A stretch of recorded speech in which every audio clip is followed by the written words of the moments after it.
Salutare, prieteni! Astăzi o să vă spun de ce a început primul război mondial și nu vă faceți griji, o să vă explic super simplu. Deci, imaginați-vă Europa acum mai bine de 100 de ani. Multe țări, cum ar fi Franța, Germania și Anglia, se comportau un pic ca niște copii în curtea școlii, încercând să arate cine e cel mai puternic.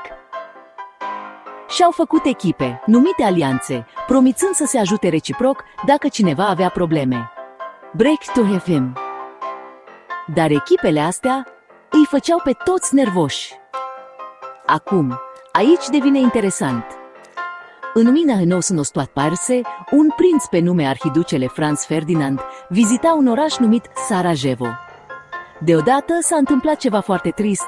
A fost rănit de cineva căruia nu-i plăcea țara lui. Asta a înfuriat o țară pe alta și, în curând, din cauza tuturor acelor alianțe, aproape toată lumea a început să se certe și apoi să se bată. A fost ca un efect de domino uriaș, o chestie doborând-o pe alta. Fără să-și dea seama nimeni, primul război mondial începuse. Oamenii l-au numit războiul care să pună capăt tuturor războaielor, dar, din păcate, nu a pus capăt tuturor războaielor. ZVTC. Deci, ca să reținem, primul război mondial a început pentru că țările erau în echipe diferite, nimeni nu avea încredere în nimeni, iar un eveniment mare a declanșat o reacție în lanț uriașă. Istoria poate fi complicată, dar când învățăm din ea, putem face alegeri mai bune.